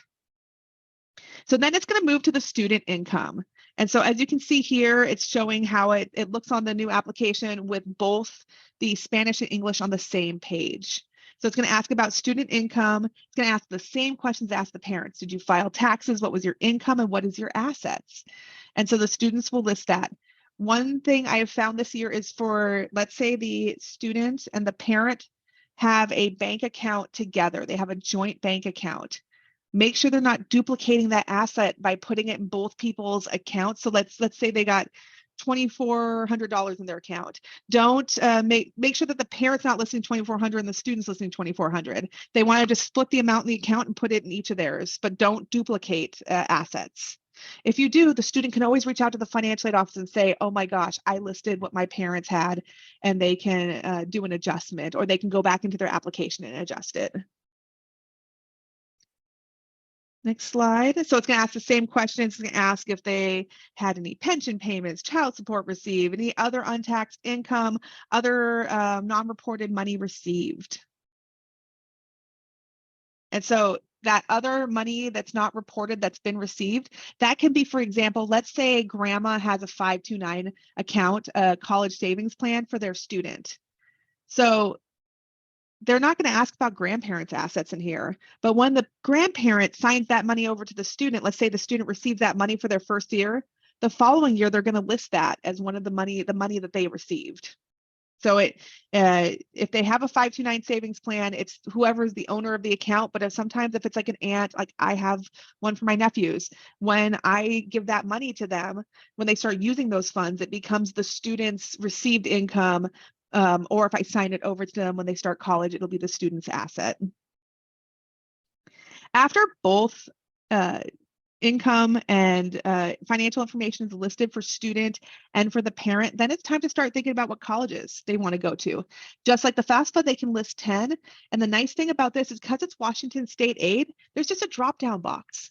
And they put all of the eligible institutions that can receive state financial aid. That's over, gosh, there's over 64, I think, that can receive state aid alone. Those are all listed in here. And so they can go ahead and list all the colleges they're interested in, put as many as they're interested in. If they think they're going to live on campus in any way, shape, or form, or they don't know what their living plan is going to be when they go to college, they can list on campus just to make sure that that is part of their award. Next slide, please. So then they're going to have an application preview. So what's going to happen here is they will go in, they're going to be able to view their whole form. And what I like about this is it's in a different format. So sometimes it's easier to pick up errors that you might not have seen going page to page, especially if you're using autofill. Sometimes autofill will put the most random things into your application. You don't catch it right away. So they'll view their form. They'll acknowledge that the information that they've put in there is true. And then they have to view the form. They have to click view form to move on to the next page. So they have to view the form and then they can go to the next page. Then it's going to tell them what they need and consent for so are you consenting to use an electronic signature on this application? And then on the next slide, you're going to see this is the software that they need in order to be able to sign their application.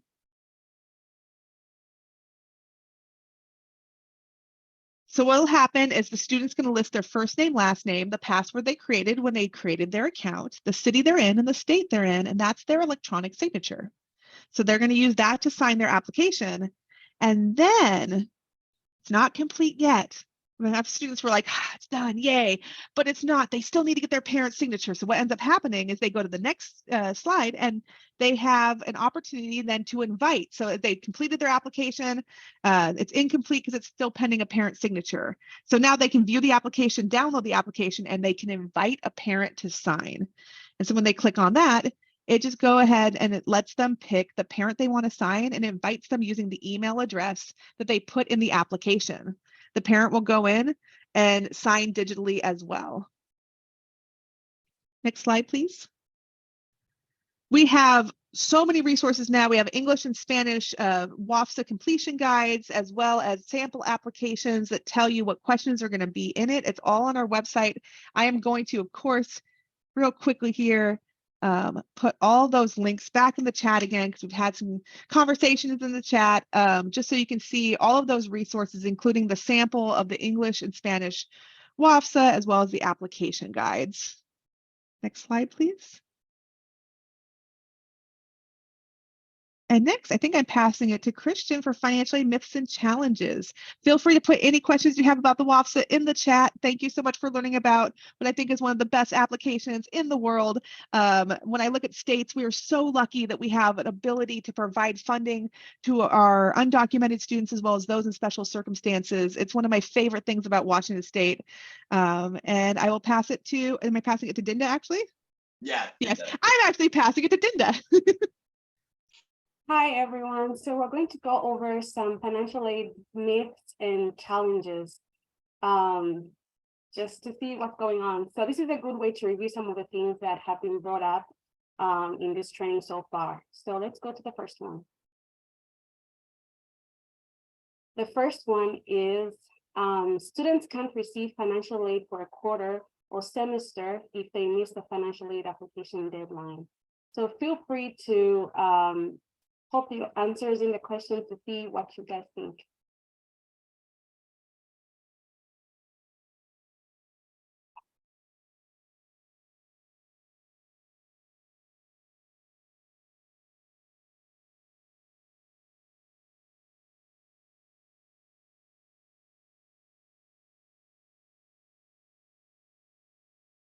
That's right. So schools have to back pay students for any quarter or semester. Oh, you can go to the next one. Sorry. I'm getting ahead of myself. Correct. So schools have to back pay students for any quarter or semester that a student completes credits, and they are eligible for funding. So yeah, so consider changing the use of the word deadline to something like priority processing date, because it creates a sense of finality in the student's mind. So we don't want to dissuade them from actually applying because they think that they have missed the deadline.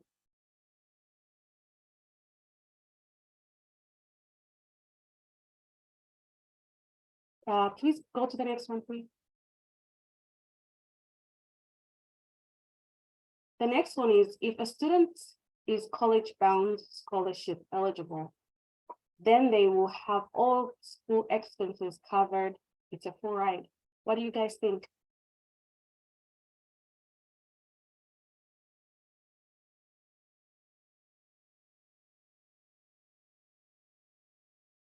That is correct.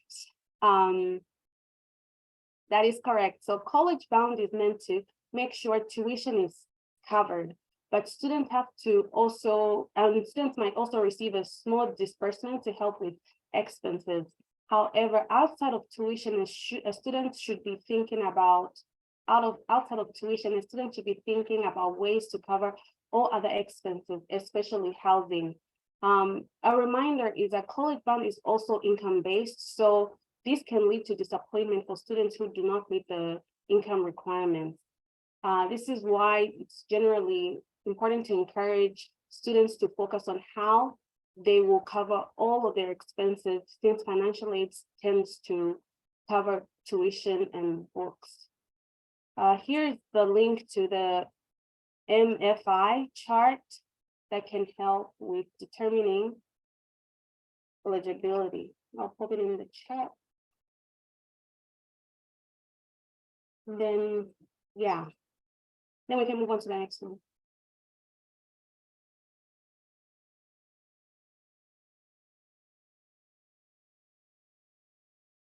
So students cannot appeal their financial aid award.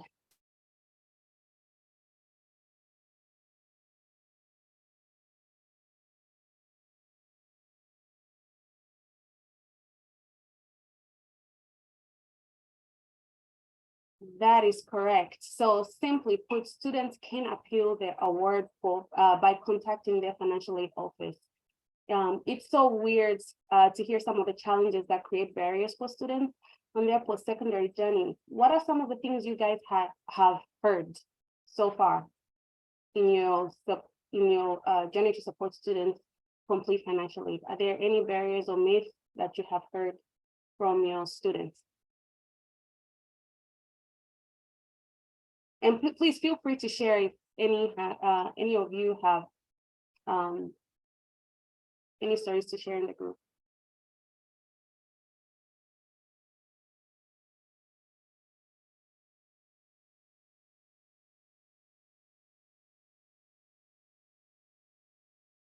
Okay, it looks like no one has anything, but feel free to keep the chat going. I will pass this on to Christian, who's going to help us with financial aid appeals. Great, thank you, Dinda.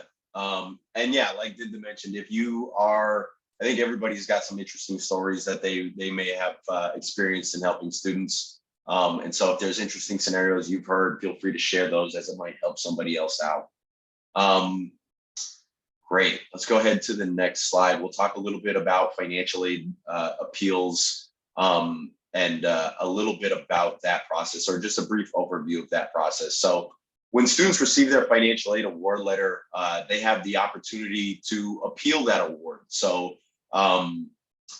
there's nothing stopping a student from saying, you know, I think, you know, I see how much X school wants to provide. I want to see if I'm eligible for any more. And this is common for students, specifically in scenarios where they may have experienced financial changes from the time that they completed their taxes the previous year to the time where they enroll in classes or submit that financial aid application. So that's a pretty common scenario. Students will have to contact the financial aid office at the college to either accept or decline the award, or then initiate the appeal process based on what that award amount is. And then I want to share a resource. It's called Swift Student. It's a free tool that helps students understand the appeals process and can provide them templates where they can just kind of like pull the template, plug in their own information, and provide it to the financial aid office. So it really helps simplify that process, help students understand that process, and take some of that burden off of them. So this can be anything from a student's financial situation that changes after completing the FAFSA. Maybe they need help with food or housing, car repair, childcare, extension for missed deadlines.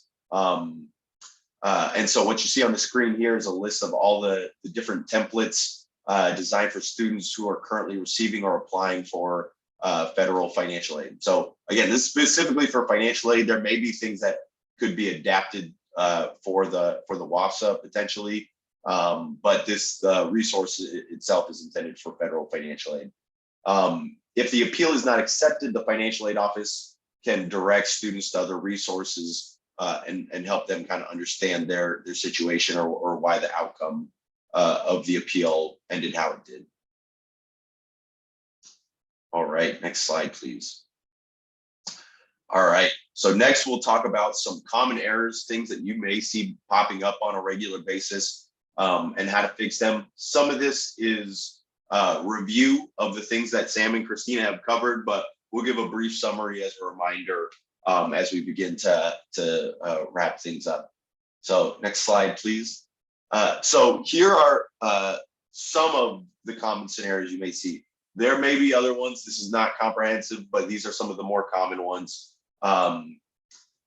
So again, this will Sam and Christina went into great detail around some of these things. We'll jump into the first one, which is a mismatch for Social Security number. So next slide. So this could be a big flag for the system if there is a mismatch. First, checking and double checking the student's Social Security card to make sure they have that information correct. And again, that's a note to make sure that students are bringing those details with them to the financial aid event so that you can ensure accuracy as things are being entered.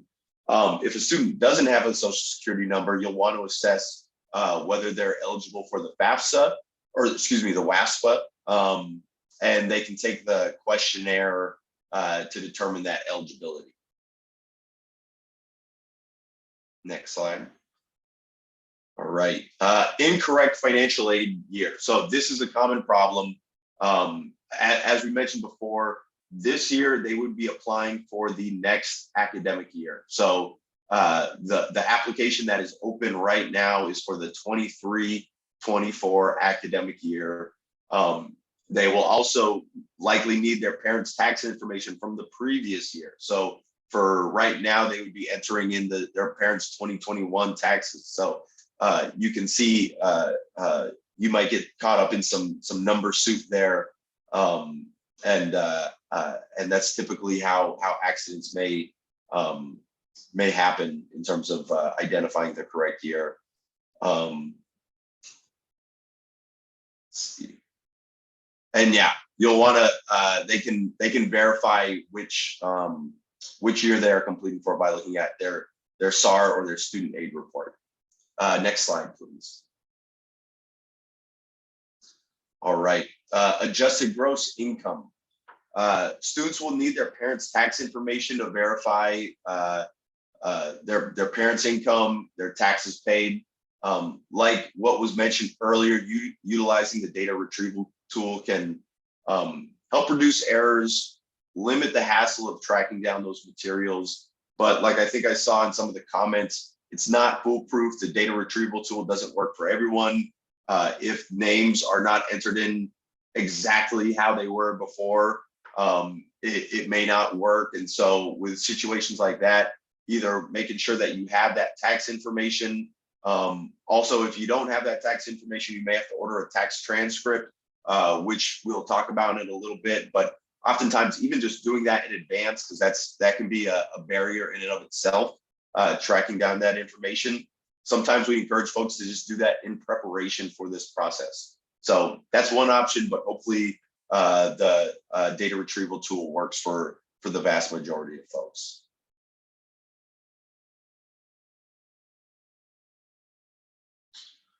All right, if the incorrect parent is listed on the financial aid application. So you'll want to refer back to that infographic that walks them through the different scenarios. If the parents are living together, if they're separated, who's providing the majority of the financial support.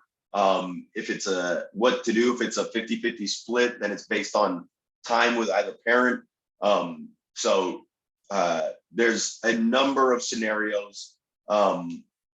Refer back to that infographic, and it walks you through the decision logic to determine who's the correct parent to add.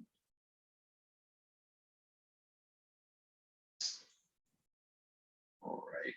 So the parent inputted a social security number, or excuse me, the parent inputted a taxpayer identification number in lieu of a social security number because they didn't have a social security number.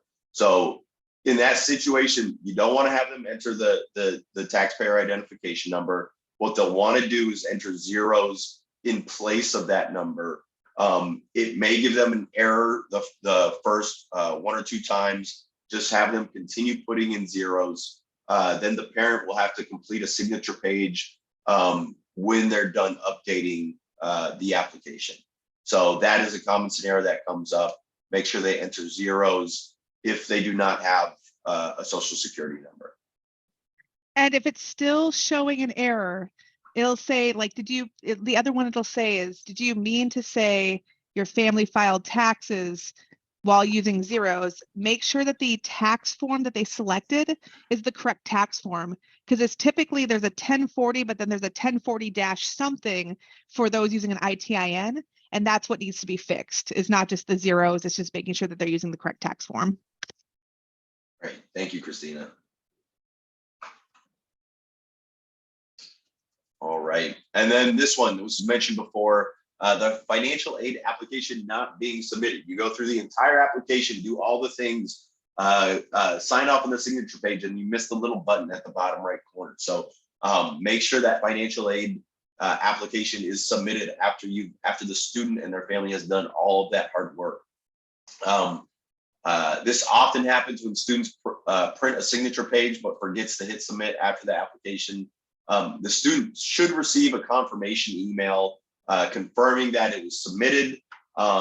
If they don't, whether or not they got that email is an important indicator that you can ask them to identify or troubleshoot if that is the issue or not. If they didn't, you can always go back into the application and double check whether they submitted that or not. Next slide. All right. So again, we are supporting students through these various scenarios. We're gonna just take a quick look at some of these and share opportunities for how we can support students. Next slide. So again, some different resources or things that you can do to be proactive about supporting students. Whenever appropriate, providing resources in native languages. Oftentimes students have to act as translators for parents, which puts an undue burden on them. And so when they're communicating some of these complex questions that have nuanced answers, having those materials in those different languages can be very supportive and take some of that burden off the student. Also understand student access to technology may vary. So in our programming and how we set up our work with students, don't always assume that students will have access to technology at home. Unfortunately, the FAFSA app is no longer available. That allowed for students to go through the financial aid process on their phone. Now, if they do it through a web browser. They may lose cookies depending on the settings. So just don't make assumptions around what their access to technology may be. And whenever possible, if you're in a space where you can provide those technology resources and be there to support them for that, try to leverage those opportunities. Let's see. The application is currently open for, let's see. Oh yeah, the application is currently open. Students can create an FSA ID if you want to get them started before that October 1st deadline. We're already into November, so that's not an issue right now. But for future years, you can remember that as you're setting up your programming into the year, get them set up with their FSA ID early, and then jump into the application once October 1st comes around. This is the same for WSAC as well. And then refer students to financial aid events whenever possible. Our recommendation, especially for practitioners, when you think about your financial aid events, what are the things that are mandatory, that are open for the entire school? What are the things that are mandatory? What are the things that are optional? Who are attending those different types of events? You may think you're putting, if you have a financial aid night, that's open for everyone. That's great. We encourage folks to do that, but that may not be accessible to all students depending on their availability in the evenings, their parents' availability. And so think about what is the timing of those events. Are you making it a mandatory event, or are you just making it an open event and hoping that folks show up? So just some things to consider as you're setting up those events and as you're marketing to students and families to ensure accessibility for them. Next slide, please. So verification. This is the process institutions use to confirm that the data that's reported on the financial aid application is accurate. It is a burdensome process, to say the least, to go through verification. We have heard that some verification rates have dropped. They technically, or from what I understand, verification is intended to be random. What we often see is that students who are eligible for Pell Grants are the ones who tend to more frequently have to go through that verification process and provide that detailed information that verifies the information that was submitted on there. Or if there's errors on there, that will often flag errors or inconsistencies that will often flag an application for verification. So what that process looks like for students is that a student gets flagged. So you can see the different options on there. whether it's a random selection or there's information that needs to get clarified. And then the college, the institution will provide a notification to the student and give a timeline for that student to follow up and say, we need this document by X date for you to kind of remain on that priority processing timeline.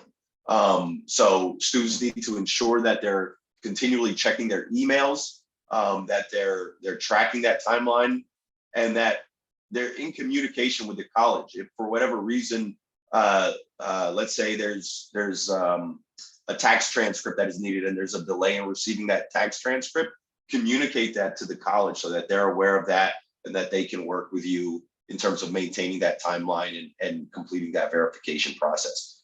Your most helpful resource in this process are going to be the school staff, are going to be the financial aid staff, as this can vary from, the process can vary from college to college. Next slide. And these are commonly asked for documents. So as you're developing your financial aid events, it's a great practice to just add these as, hey, don't forget to bring your IRS tax return transcript or your W-2s or your tax, whatever it may be, add these to your financial aid events so that students and parents come ready with this information. All right, and then tax return versus tax transcript. So tax transcript is typically the document that is asked for to verify some of this information. For a while during COVID, tax returns were allowable, and I think that may have been dependent on institution. But tax transcript is going to be the document now that helps you with the verification process. So you can order these online. Christina, do you recall? I can't remember if these are free or if there's a fee to order them. It's free to get a tax transcript. Just give yourself plenty of time to get one. Yeah, so you'll want to plan ahead to make sure you're getting that. Again, I hear horror stories about delays and how long it can take to get these, which, as the students going through the enrollment and verification process, there's typically a lot of sense of urgency around getting it. So plan ahead and getting these if you can. It's like Christina said, it's free, so it shouldn't be at any cost. Typically just go online or call and contact the IRS office. All right, so next slide, I will hand it over to Dinda and Christina, and they will both share about some resources and next steps for everybody. Thank you, Christian. So we all know that securing funds for college is an important step for students planning to go to college. So here are some resources that can help remove barriers to access money for college. Let's go to the next slide. So here are some PSCCN resources, which is a financial aid toolkit. The goal of this toolkit is to equip educators or anyone assisting students with navigating financial aid completion, the whole process, financial aid application process. This toolkit contains centralized financial aid resources to support students and their family. In the toolkit, you will find promotional materials such as the banner, event flyer, a poster, stickers, and wallpaper. So these promotional materials are available to bring additional financial aid awareness to students. The second one is financial aid strategies. In this section, you will find several strategies that educators can use to better support their students to increase financial aid completion. In this section, you also find common scenarios that can cause roadblocks for students, like residency, various kinds of tax problems, and verification. This toolkit provides guidance on how to move forward in the application process if they stumble on these roadblocks. And then the last one is student and family resources. In this section, you will find PowerPoint presentations, you will find worksheets, you will find family education and outreach letters and templates. You will also find a financial aid glossary, which contains common terms and definitions so that parents or guardians who are helping their children become more comfortable with financial aid language. I will post the link to these resources in the chat. Could you move to the next slide, please? The next one is the college knowledge, which was developed in collaboration with several partners. In this resource, you will find information on how to support students, support college-bound scholarship students in high school. There are 23 digital handouts that cover the most requested college readiness topics. These handouts are in top 5 languages such as English, Russian, Somali, Spanish, and Vietnamese. Now, this book is currently in the process of being updated fully for simplification, but it is still a great resource to use to support students and their families in preparing for college. There has already been an update on one of the pages, and I'll invite Christina to chime in on this one.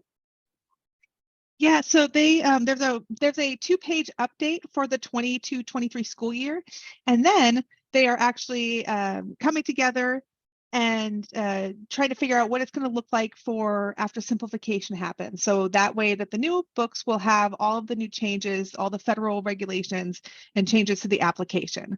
So that they are currently working on with the committee. And if you've ordered workbooks, you should be getting a stack of the one page or one, front and back. You should be getting a stack of those. If you ordered 100 books, you're getting 100 of those, and they should be going out with the books as well. Thank you, Christina. You're welcome. Next slide. Okay, so the FAFSA demo tool. This is just a demo system so you can go in and play around the FAFSA without having to do your own. So you just can go to the FAFSAtest.ed.gov and go ahead and play in the FAFSA. What I love about this, and I'll put the link in the chat, is it just gives you an opportunity to see what it looks like before the students do. It has the 23-24 already loaded in there with special accounts for those who are independent, dependent, who are first-year students, new students. Feel free to, you won't break anything, don't worry. Play around in the application. Next slide, please. 12th Year Campaign also has resources for you. We have videos, printed resources, trainings, a little bit of everything to support you as you do this work supporting students. Next slide, please. And then the FAFSA completion portal. So you're probably wondering, like, where are you getting all those numbers from for completion rates? It's from the portal. So the portal, if you go right to our webpage, and the link's right in there, the direct link is right in there for you in the chat. You can see if students, you can see aggregate data on if students have completed, not completed, have errors or not. So like overall as a school or a district. But if you work in a school and you're serving all your seniors, go to the next slide, please. You can see student-specific information with a data sharing agreement. All you have to do is complete a data sharing agreement and a non-disclosure agreement, and you can start by just selecting request an account when you go to that page. Anybody can get that aggregate data, but if you want that student-specific, we just got to get a couple things from you, and then you can see if your students have completed with errors, are missing signatures, or haven't completed at all. Next slide, please. So we have Washington College Grant videos. What I love about these is they are in multiple languages. They are very short, and they really cover everything about the Washington College Grant. So these are great tools to use for your financial aid advising day activities. Next slide, please.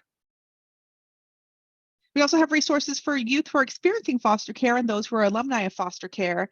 And I encourage you for these, the trifold, we have these that you can order from the 12th Year Campaign, as well as I encourage to have them available just to all students, because if they've experienced foster care anytime after the age of 13, they'll be considered independent for financial aid purposes and might have additional services available to them. Next slide, please. And then finally, we have our student loan advocate, and our student loan advocate is a department actually now, who can help with not just your students' questions about loans, but maybe you have questions about all these, like what's being forgiven, what's not, how do I apply for this versus that. they just want you to be good consumers of your loans. And so you can go right to our website. We also have different classes you can take virtually for your students and for adults as well about loans in Washington State. And then I will pass it to Christian to talk about upcoming trainings. All right, can we hit next on, I believe some stuff should pop up. Great, thank you. We have another training, our financial aid 201, that goes into the process after the application. So we'll talk about appeals, verification, and think about those details as your students are navigating that process with their college. That'll be coming up March 1st, more information on how to register for that. And then there is the dual credit summer fall virtual series. Christina, did you want to say anything about that? They are currently, it's just currently finishing up right now, but they have recordings of all the summits. Great. All right. So check out those recordings if you're interested. I know we are at time, so we will jump ahead to next steps and survey.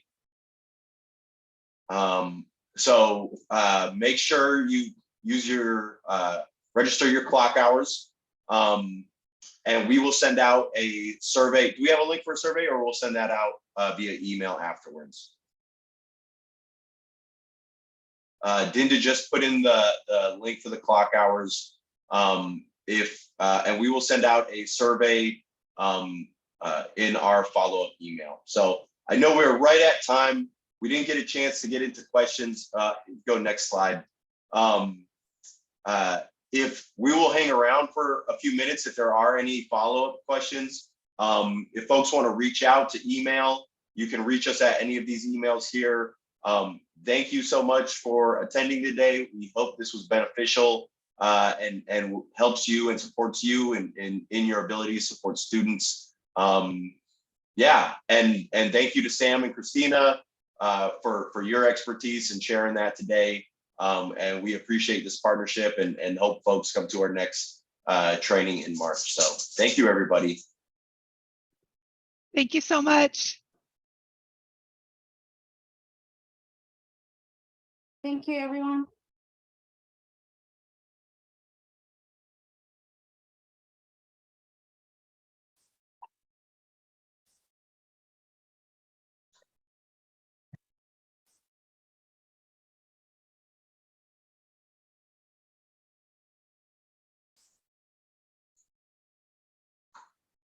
I think I got most of the questions covered.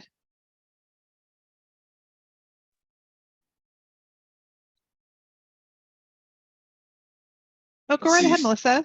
Yeah. Oh, you know what? Hold on. I've changed it so you can unmute yourself if you want to ask a question. And I'm going to stop the recording.